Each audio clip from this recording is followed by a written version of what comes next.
بسم اللہ الرحمن الرحیم۔ السلام علیکم ورحمۃ اللہ وبرکاتہ۔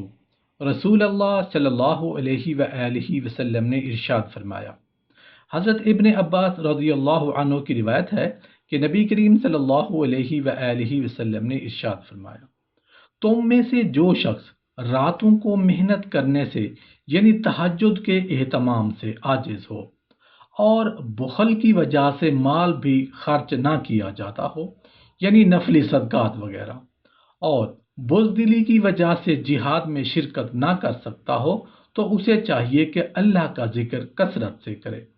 حضرت جابر رضی اللہ عنہ کی روایت ہے کہ نبی کریم صلی اللہ علیہ وآلہ وسلم نے ارشاد فرمایا کہ تمام اذکار میں افضل ذکر لا الہ الا اللہ ہے، اور تمام دعاؤں میں سے افضل دعا الحمدللہ ہے۔ سوتے وقت یہ دعا پڑھ لیا کریں کیونکہ یہ بھی اللہ کا ذکر ہے، اللہم باسمک اموت و احیا۔ نیند سے بیدار ہوتے وقت یہ دعا پڑھ لیا کریں، یہ بھی اللہ کا ذکر ہے، الحمدللہ الذی احیانا بعدما اماتنا والیہ النشور۔ صبح کے وقت یہ دعا پڑھا کریں کیونکہ یہ بھی اللہ کا ذکر ہے، اللہم بک اصبحنا ربک امسینا وبک نحیا وبک نموت والیک النشور۔ شام کے وقت یہ دعا پڑھا کریں کیونکہ یہ بھی اللہ کا ذکر ہے، اللہم بک اصبحنا ربک امسینا وبک نحیا وبک نموت والیک النشور۔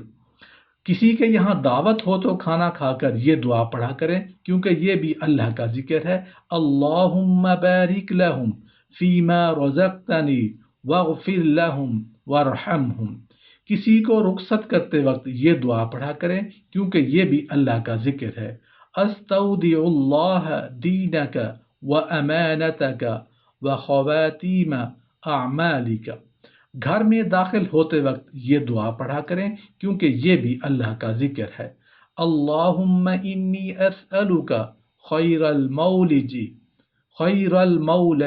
وخیر المخرج، بسم اللہ ولجنا وبسم اللہ خرجنا وعلی اللہ ربنا توکلنا۔ گھر میں داخل ہوتے ہوئے یہ کہا کریں، السلام علیکم ورحمۃ اللہ وبرکاتہ۔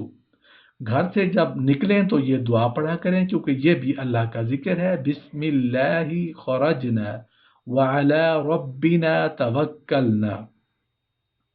کھانا کھاتے وقت یہ دعا پڑھا کریں کیونکہ یہ بھی اللہ کا ذکر ہے، بسم اللہ وعلی برکت اللہ۔ جب کھانا کھا چکے ہیں تو یہ دعا پڑھا کریں کیونکہ یہ بھی اللہ کا ذکر ہے، الحمدللہ الذی اطعمنا وسقانا وجعلنا من المسلمین۔ جب کوئی پریشانی لاحق ہو تو یہ دعا پڑھا کریں، اللہ کو یاد کیا کریں کیونکہ یہ بھی اللہ کا ذکر ہے، یا حی یا قیوم برحمتک استغیث، آمین یا رب العالمین۔